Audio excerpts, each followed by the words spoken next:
want to take 2 marker saw sticks? A grape truly is sunlight turned into wine. That's what it is. The sun hits the leaf takes that energy, turns it to sugar. The sugar then migrates from the leaf into the berry. And there it is. So it is the art of turning sunlight into wine.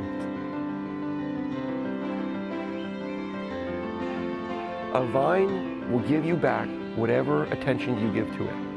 If you treat that vine very well, that vine will give you such great grapes. You'll work all day planting these vines in the ground. At the end of the day, you look at it, it looks like there's nothing there. There's just these little sticks coming out of the ground. Guys, we're gonna attach them to here, and they're gonna come up like this, they're gonna go out like this, and then the following year, they're gonna start growing up like this. Just like over here.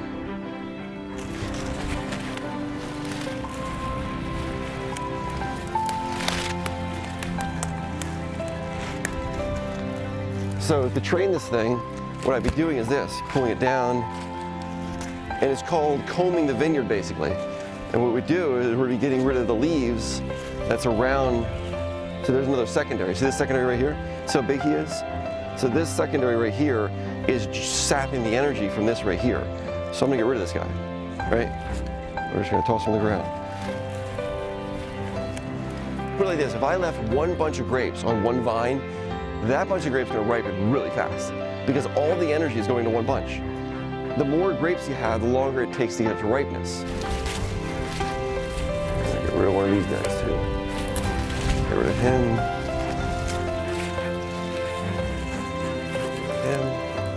And literally, like, it's kind of sad, but in order to get good wine, you're sacrificing. So we're gonna basically take these what would be nice, a beautiful plump of, of grapes. We're just gonna get rid of them because there's way too many.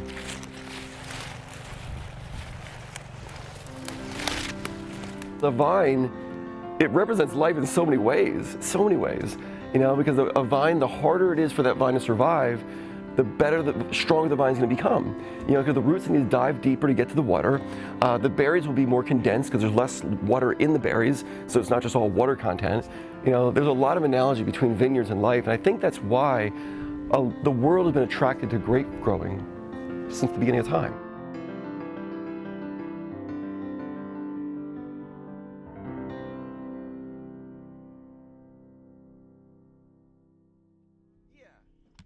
It can even be this way a little bit. Yeah, you can come over. Yeah, I'd bring it over. I need like 8 feet between the tables. Yeah, that'll work. Do it on either. I'm gonna go adjust the music then. Awesome, guys. Yeah, we should really max this out because it's gonna be busier than it's ever been. When did you perform last night? No. Okay. No, last night was just a normal, Friday night. Awesome, guys. It's gonna be the best day ever. Holy cow.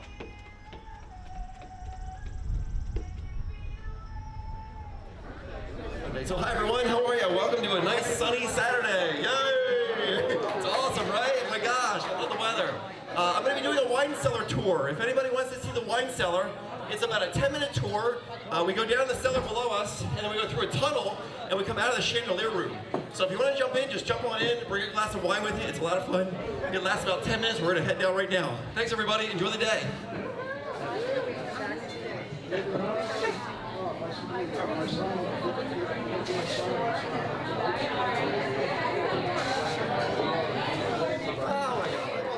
Life is so good. Thanks for being here. My name is Randy. I'm so grateful. What I'll do is I'll give you a quick summary of kind of how Blue Ridge Winery came about. The whole thing started like 8 years back. Like the upper vineyard's put in first up top there, and then about a year later we planted the lower vineyard down below. Back then all this stuff was packed in the basement of my house up here. All right, it's got to start somewhere. So you pack 50,000 bottles of wine in your basement, and then you hope for the best. So not kidding. There's 2 things that triggered the concept to do a winery. It was ski racing and a medical business. Man, I have driven this road like 10,000 times. To practice and stuff? Well, just go and ski. Yeah, go into training. Holy cow. I mean, so many times. I might have to refresh my memory. It's up here. Yeah, you just stay on the road. It takes you right to the mountain. This road basically leads to Camelback. It really is. Mom got me skiing when I was like probably 4 or 5. But then it wasn't until probably around 12, 13, started skiing like in the wintertime every single day, all day, 7 till 10 at night. Randy is definitely more competitive than I am. He takes competition to the next level. He'll give everything he's got to get to be number one. I mean, it's amazing. Like I remember standing there at ski races, watching him go through the course and thinking, wow, that actually looks scary. I was willing to work out longer, harder, faster. I was willing to work to the point where you throw up every day. You know, I was willing to push my body to the breaking point. And a lot of that comes from the time before. A training place matters with who is the coach. You know, so you want to connect with the best coaches. And Gus Piccarello and Bill Yoder were the best coaches that my mom could find. Mom would drop us off at Shawnee, and Mark Epsilon, I can tell you, Mark Epsilon, I know, he would never admit it, but I know Mark Epsilon sponsored me to ski. We couldn't afford to ski. Skiing's an expensive sport. And Mom, like I said, we didn't have money for gas. How in the world can you ski?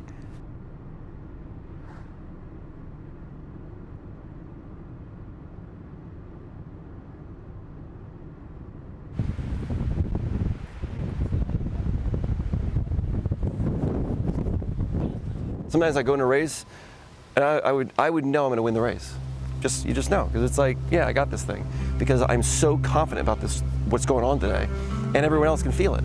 You know, and it's not that you're bragging about it, but you know, life is all about preparation. There's this rule in life. It's called the 10,000 hour rule. If you do something for 10,000 hours, you're probably going to be world class, as long as you are training on purpose.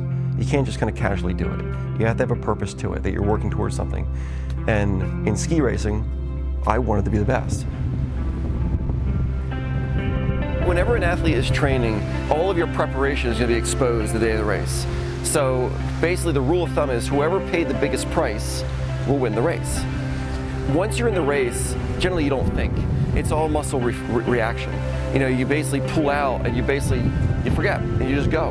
And then your muscles do what they're going to do. You know, it's all just basic muscle memory. You can almost feel it, you know? You can almost feel yourself, just like, you know, like that.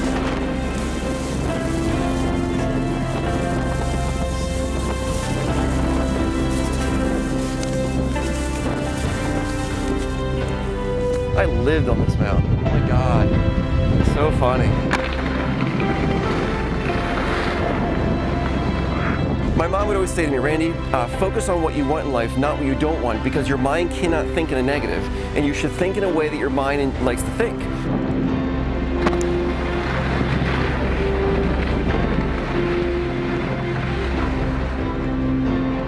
So in life, we should tell ourselves what we want, not what we don't want.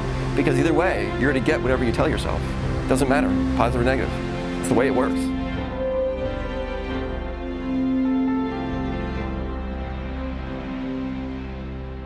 You may have heard of Star Medical Equipment.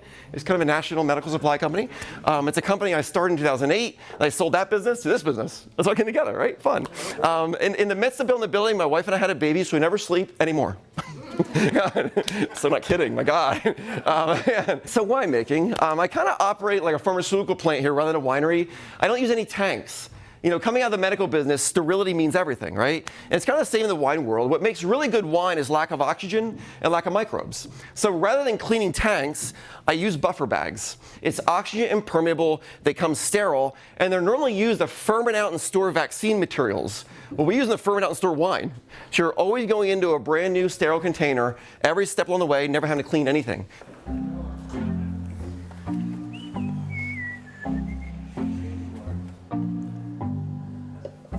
One second, man, okay? I'm gonna get situated here.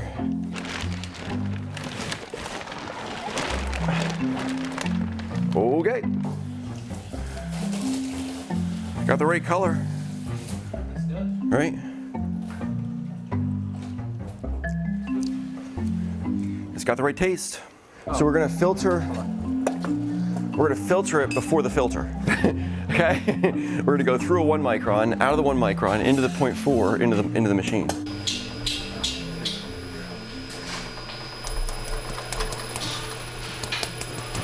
You never want an air bubble in your line.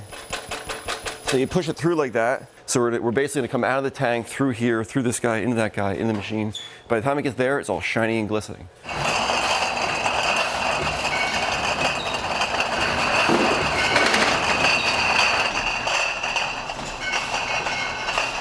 The first part of the machine, it would blow nitrogen down into the bottle so there's no oxygen in the bottle while it gets filled.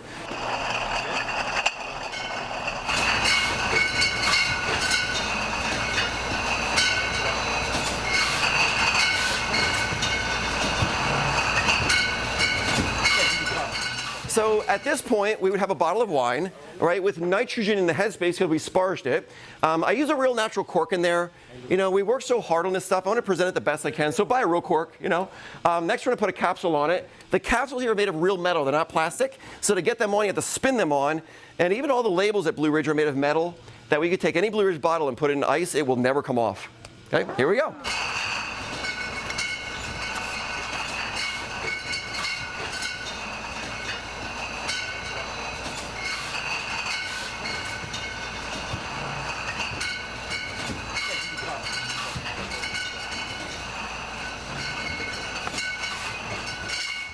The perfect bottle of air, you know? If anybody knows someone turning 20 years old, they got the perfect present. There you are, right? There you are, right? Happy birthday to you, you know? Don't tell anybody, but I actually have 0 formal education in winemaking. I listen to books. Funny, right? The best thing is now, I teach wine science at the college.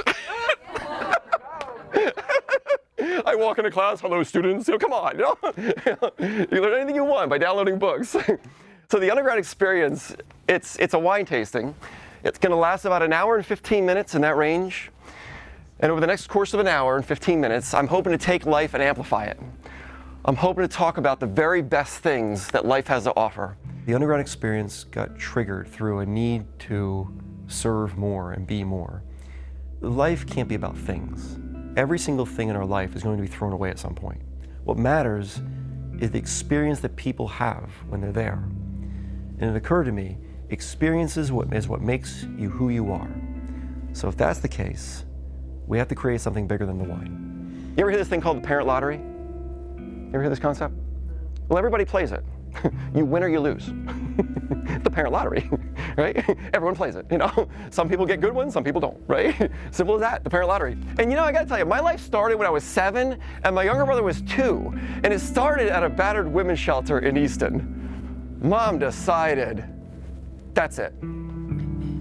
We are gonna live a life of greatness. If you can think it, you can write it down. If you can write it down, you just set a goal. If you can set a goal, you'd achieve a goal. That is how we're gonna live our life. My brother and I, we had no choice.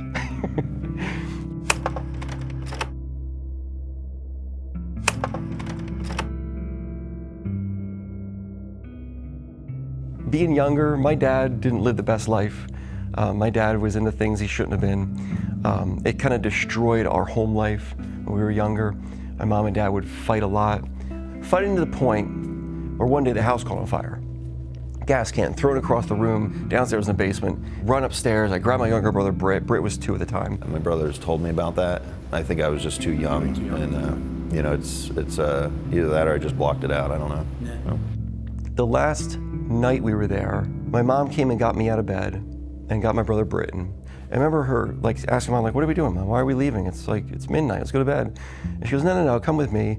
And she coasts out of the driveway. I'm like, you forgot to turn the truck on, Mom. Like, turn the car on. That was the first night we went and lived at the women's shelter in Easton.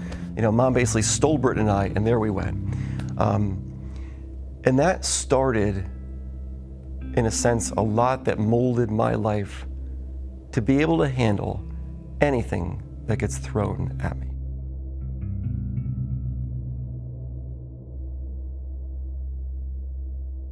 If you think I'm upbeat, you should have seen my mom. Oh my God. Wow. I mean, holy cow. She would wear you out. You're like, Mom, relax. It's just a sandwich. I mean, she'd be excited about everything. I'm like, Mom, calm down. I mean, bouncing off the walls. I mean, for real. My mom was like the most enthusiastic, joyful person you'd ever come across. Our mom was the biggest influence by far, by such a long shot that it kind of shadows anybody else that could have had an influence, really. You know, I mean, there's obviously everybody in your life has some sort of influence, but as far as the major influence goes, it's pretty much been our mom. Mom flooded our brains with everything that was just the best you could ever feed your brain. You know, Mom would say to me, you can do anything, Randy. She goes, it's amazing what I see in you. She goes, the thing about you, you are dedicated. You follow through on things. I find myself saying all those words to my kids, and now Maggie says that to me. About 2 years back, I met this old lady in a cellar tour. She goes, my husband, he would have loved to see all this stuff. Then she just paused. I'm telling you, it felt like forever. So I'm standing there and I'm not wanting to ask this question that I know the answer to. She goes, you know, he lived a great life and he was so into wine. And he used to collect and gather wine bottles from all around the world and store them in this wine cellar he built below our kitchen. And he used to always take me down there in his cellar and he would point at his bottles saying to me, you know, we are going to open these bottles on a special day. And we never opened them. And with this like crooked finger an inch from my nose, and she's truly yelling at me now, she just goes, Randy, you make sure you open your bottles. And like that night, I'm telling Tiff about this lady I met. And Tiff says to me, wow, that lady was saying to you, you better celebrate the day you have with who you have. Otherwise, you may miss it like me.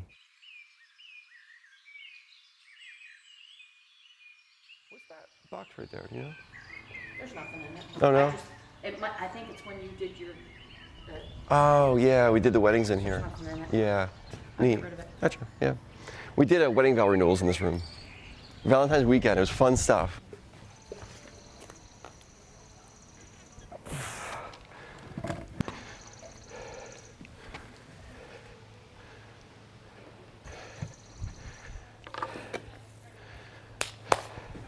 Everything perfect, right? Roll out the other stuff, because otherwise it'd be a weird switch.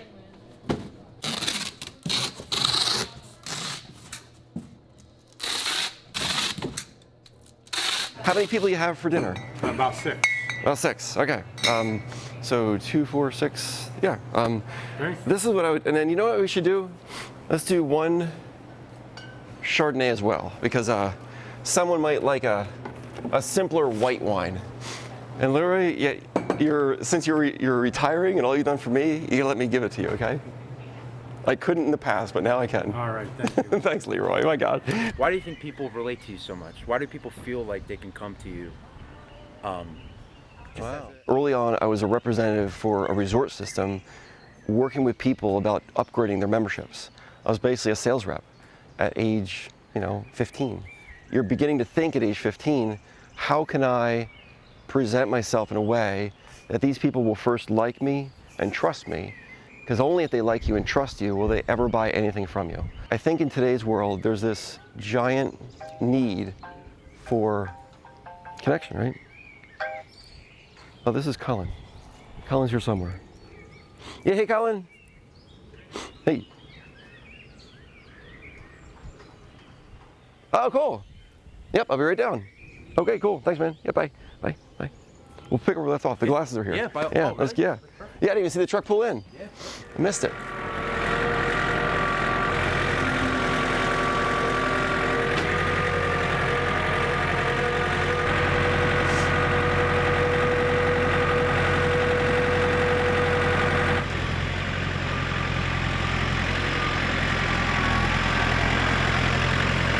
I think next week we're getting 20 pallets. Really? Yeah. Oh, yeah. Fun, right? I know. Thanks, man. Drive safe. See you soon. It all starts with someone. And I really believe it all starts with myself. If I come into here and I'm not feeling right, and I'm not taking care of myself, and I'm not in the right state of mind, I can tell you, a lot of people that I work with, they're gonna go, Randy, what's wrong? What's going on, dude? So I know if this place is gonna feel good, I need to feel good. So that's why I say, rule number 1, take care of yourself. You can only give what you have to give away. It sounds selfish, but I promise you, you can't give away something you don't have. I have to have happiness and joy in me to give it to you.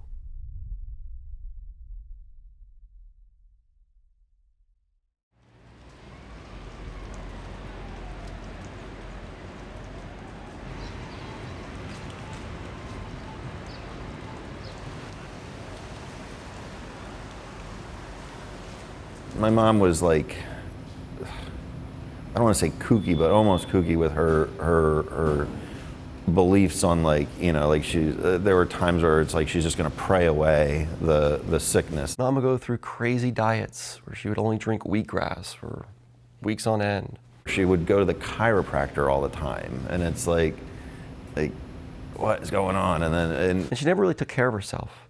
She never took care of herself in a sense, like she never slept enough. And then at some point she had shingles, and then it was just like it just never stopped. Like it just always was something.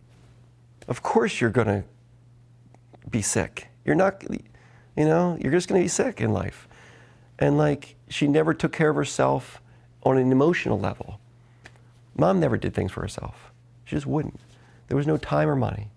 And that was the problem. She should have made time. She should have made money. I remember her saying, I am sick, I have cancer. And I remember like asking her, well, that means you're gonna die. And she was like, no, you're not. It doesn't mean I'm gonna die. The doctor said it's something that can be cured. Mom lived with cancer for 25 years. And when you have cancer and you go through chemotherapy, you don't have much pleasure in life. When I say my mom was the most joyful person you'd ever meet, I mean it. If you'd have been on the phone with her while getting chemotherapy, you would have swore she was laying on a beach somewhere. You never would have known. I mean, it was a party, you know? Joy inside out.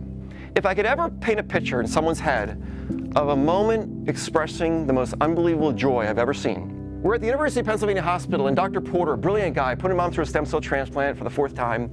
When they do that, they take all the white blood cells out of your body, put them through a centrifuge, put the clean ones back in. Hopefully it'll grow new clean blood.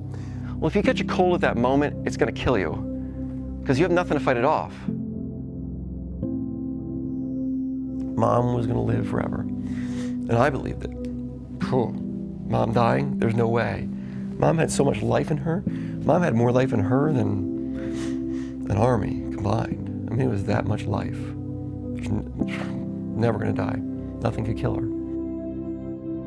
There was a time we were driving past the graveyard where all of her family's buried, and she rolls the window down and screams out the window, "Don't even think about it!" And rolls the window back up. I'm like, that's who Mom was. Like, Mom never talked about dying. Ever. It wasn't an option. Not gonna happen. She was in intensive care for 10 or 11 days. And I was actually on my way to a ski race. Because like I said, Mom couldn't die. There's no way. And the doctor called me. And it's one of those moments in life, you remember right where you were when it happens. And we're on one of the back roads of Vermont. And me and my good ski race buddy, GB, the doctor says, you should come down here right now. And I remember just pulling off the road, we swung around and started driving straight towards Philadelphia. He called me and was like, Britt, you have to go to the hospital like right now, because they gave Mom a blood transfusion or infusion, whatever it is, last night, and her body rejected it. And there's nothing they can do right now. And so I just dropped everything, raced down to the hospital. Britt's there with his head down, crying so hard.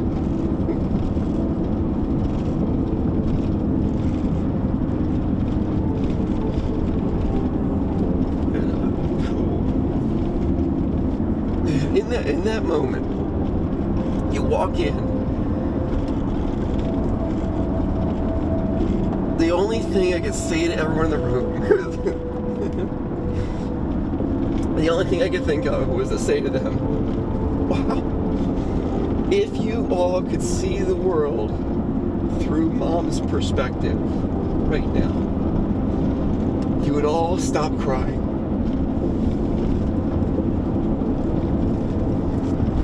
Man, Mom was celebrating.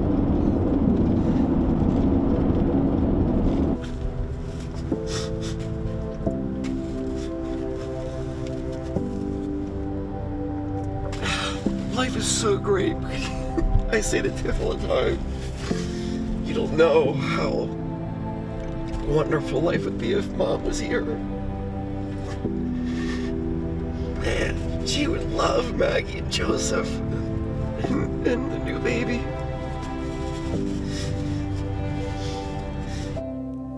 Yeah, it was very hard. Very hard. It's hard that you don't know what you can say or do. You know, when someone dies in your family, you don't know how to help them. You know, you just try to be there and listen and be there the best you can. Tiff truly replaced. She didn't replace Mom, but all those nasty feelings that were going on, there was a place to go with it all. And it basically, rather than feeling that, I felt excitement and joy of something new starting in my life. Tiff came into my life where my world was falling apart through Mom dying. And I needed to transfer energy and emotions to something. And that emotion was being transferred into a negative dark spot. At one point I remember saying, the heck with it. I'm gonna see what drinking is about. All of a sudden, Mom having cancer didn't hurt so bad. But that was a problem. And it could have generated into a big problem. I can tell you, Tiffany was the transfer of energy.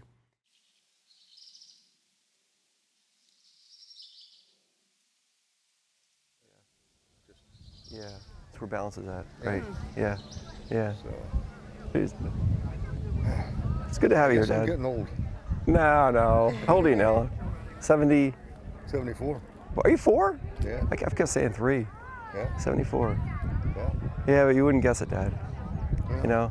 A lot of my life I associate back to Mom. Yeah. I think you would too. Yeah.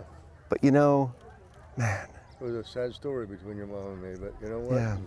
It's something what Mom did later in life. You know, early on in life, I would say Mom wasn't the same person early in life as she was later in life. Mm-hmm. She changed like dramatically. Yeah, I think so. I Big know time. No, me too, Dad. You know, and like what Mom turned that. I wasn't herself. there to see that. Say it again? I wasn't there to see that when she made her big change. Right. Yeah, and you know, it stinks. It stinks. A moment that meant a lot to me, Dad, and I remember thinking, how's he gonna respond to this? When Mom died, like I was mad, you know, like, right? You know, I mean, she shouldn't have died. You know, she's 57 years old. And I remember coming to you one night saying, I need to talk to you. And I come to your house, we go out in your car, and I remember looking at you, and I remember thinking, I need to be so blunt honest with Dad and speak what I'm thinking. And what I said to you that night, and your response back to me, that's what started our brand new relationship, Dad. Because I remember saying to you, Dad, I wish you would have died. And you said to me, me too, Dad. Me too, Randy. You didn't say that. Yeah, she could do a lot more. She did a lot more for you than I ever did. I know that. Really love you, Dad. Cool. I think we were at odds more than we weren't in life. But I think now, right here, right now, standing in this field, I think there's a brand new future. I don't think we're ever to be at odds again, Dad. No, there's nothing to fight about. There's nothing. No. Right? I've asked Dad to forgive me of anything I've done to hurt him. And that's what matters. Yeah. That's what counts.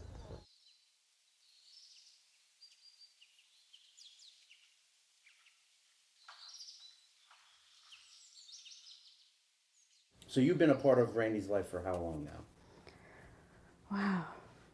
So we met through friends, and I know we talked about this a little bit in the car before, you know, and his mom was dying of cancer. And we just started a relationship like that, you know, we started out as friends. They kind of just went crazy for each other. And I remember Tiffany always said the first time that she saw Randy, she just knew she was going to marry him.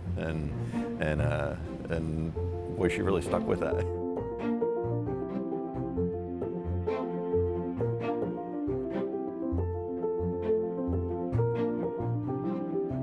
100%. Without Tiff, the winery would not happen.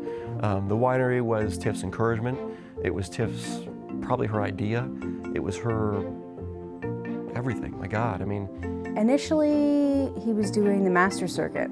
We used to take like trips up to like Vermont, and he won the Sice Cup up there. And I remember being like so proud of him, you know. And then we're at the last race, And it was out in Oregon. and we're sitting there, and Tiff and I are at the bottom of the mountain. We're having dinner. And the waiter comes up to us and goes, "Would you guys like a glass of wine?" Kim Crawford. And it was Kim Crawford Sauvignon Blanc out of Australia. Never forget it. I remember tasting it and going, holy cow. We should study this stuff. Our basement, originally when we started out, was a licensed winery.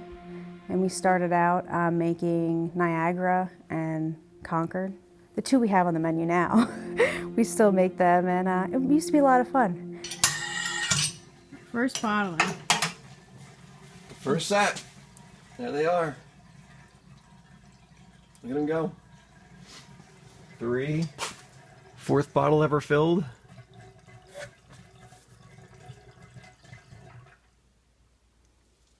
That's the first 4 bottles we've ever filled at Blue Ridge Winery. The first 4 ever. You know, I still have the first couple harvests in the basement of my house. I'm never going to release it. They're so bad. They just sit there, you know, but you learn through it, you know. But it was encouragement from Tiff. It was saying we can do this. It was the biggest change in life ever. This one. Here's some more. Oh.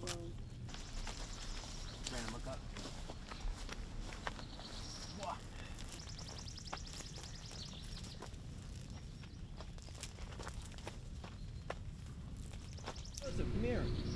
Look at this money! Knock it off. Go ahead. Pull it off. Good job. Yes! Good job, monkey boy. Show Mom the row that you weeded, love.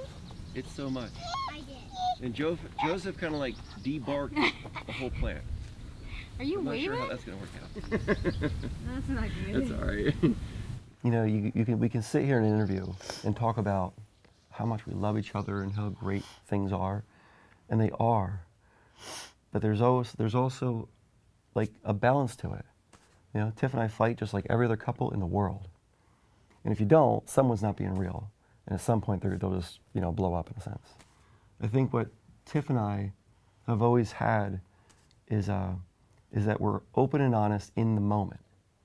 There's nothing lingering. And it's not always comfortable. Yeah, you know? and I think our relationship too is we work really well together. Randy always knows that I always have stuff that he doesn't have to worry about, like as far Right. as finances and everything else. Like he'll come to me and say, "Oh, hey, can we do this?" Right. And then I have like the whole spectrum of the company, where we stand and what's, Right. you know, Big and time. like we just work really well together. Yeah, do we ever? Yeah. You know, the management of the company, it happens at midnight in the kitchen. Mm-hmm. That's what's going on in Blue Ridge. And that's why it works so smooth, because it's not that we ever need to sit down and do a board meeting. The board meeting is on all the time. You're never not doing a board meeting. Conversations are happening constantly. Yeah. I think Randy's brilliant. You know? I do. I mean, Such a great wife, love. Such a great wife. Watch the wires. Remember the wires. Watch the wire. You like it, huh, dude? You like it? I'm gonna get He's out. driving the backhoe. Okay, Mom, you ready? Yeah. Here we go. Do a 3, 2, 1. Okay. Now you grab here and pull it back. Alright, go back down. Whoa! Okay, that's good, that's good. Pretty neat, right? Pull it back, make it come up.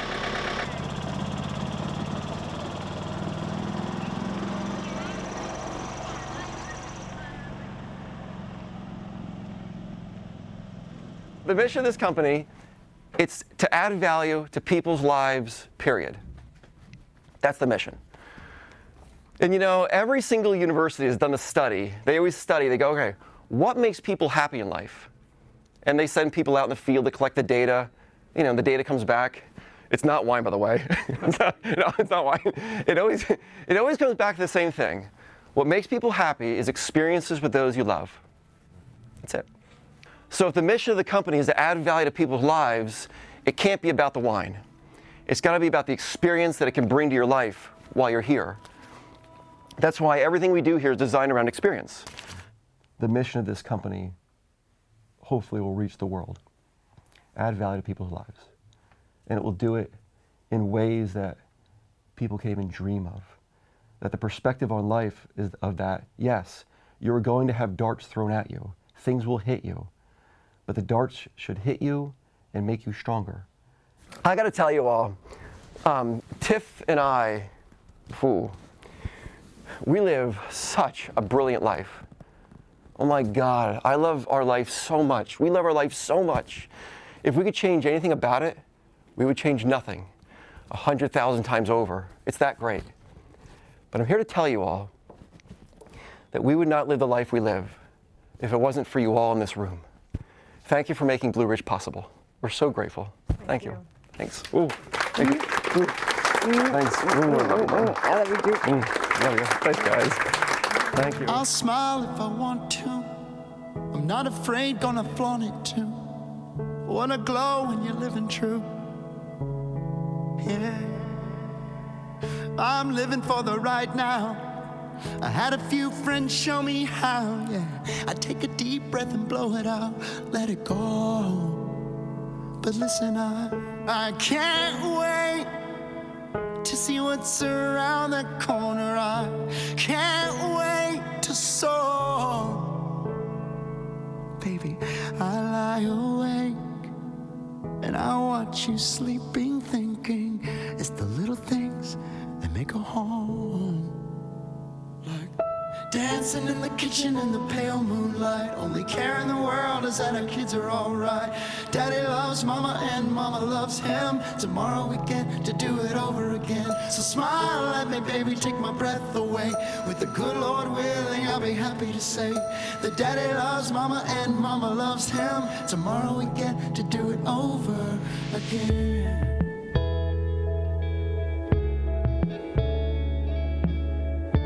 The stage is being set to have the most positive impact any corporation has ever had on the planet. I hope to make Time magazine one day, where it would say, how can a wine company change the world? How can...